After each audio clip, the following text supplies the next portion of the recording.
for us, what that meant was that we were able to, we had a world full of things to research on.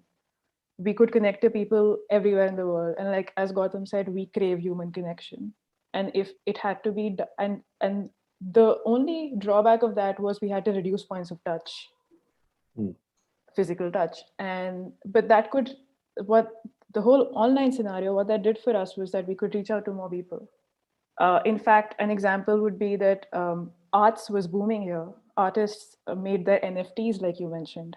They earned from that. There was a new whole currency that came about that you could, that could be your asset.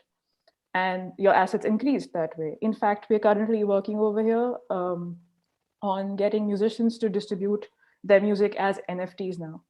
So the audience also kind of thinks of that as an asset to hold on to. That way, your audience ends up investing in your music. Yeah. And so just for the others who may not know what NFT is, it's a non-fungible token. Could you share a little bit more for everyone how this actually works, very briefly? So think of it as like a stock in the market, how you would hold a stock. NFT is kind of a different currency. You buy an NFT in, like, a person could, for example, an artist could upload their songs as an NFT. You end up buying that NFT and you hold value to it. The only thing is that once you've bought that song as an NFT, you hold on to it and you can resell it at a higher price later. So it becomes your value asset as well. And the royalty also goes back to the artist who's created it.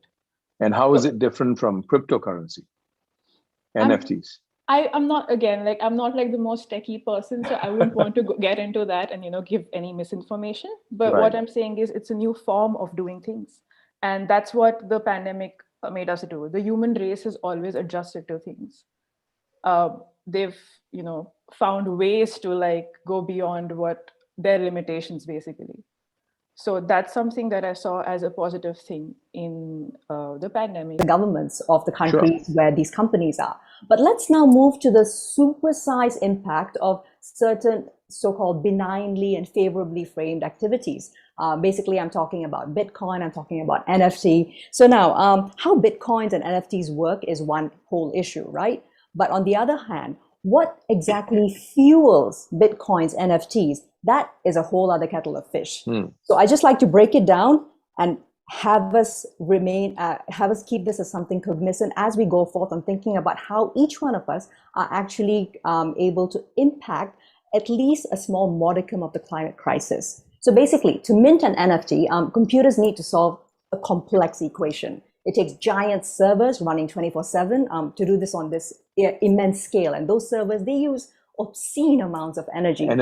More energy usage without renewables mean the environment is drained of even more resources. And the misinformation and disinformation surrounding NFTs, Bitcoin, blockchains, and all of this, and this wider sphere is actually what results in, for example, feminist artists being extremely proud of the money that they have earned through NFTs. Okay, so mining Bitcoin was basically the same thing. Solving these equations, it takes these rooms full of computers hammering away all the time. And when one or more solves a problem, voila, a Bitcoin is born.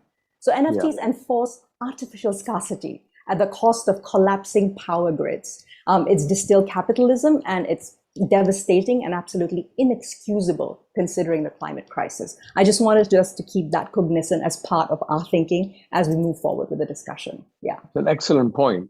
And it has been brought up. In fact, I believe this was actually brought up in some of the plenaries in Glasgow, but obviously didn't get enough attention and airtime. So some people have actually described change, but the dual existence is important because the people in the rural areas, they are actually living green.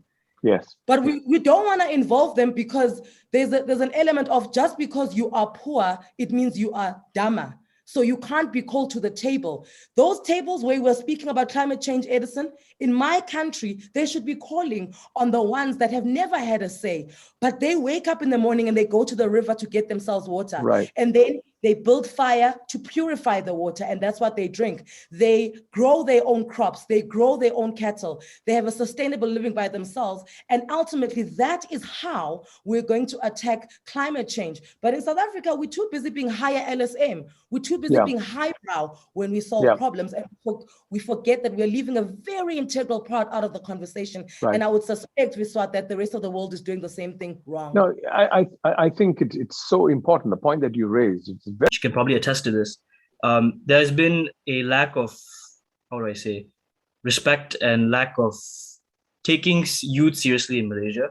So 4 years ago, I think it was about 4 years ago, Malaysia passed a constitutional amendment to lower the voting age and the age at which you can run for parliament office from 21 to 18, and it took 3 to 4 years for them to actually enact it, and that was met by a lot of criticism by government, as they didn't really think that youth were mature enough, were capable of making these kind of high level decisions that will obviously impact the country. And it took a really long time, and I'm glad to say, like, last month it was finally gazetted.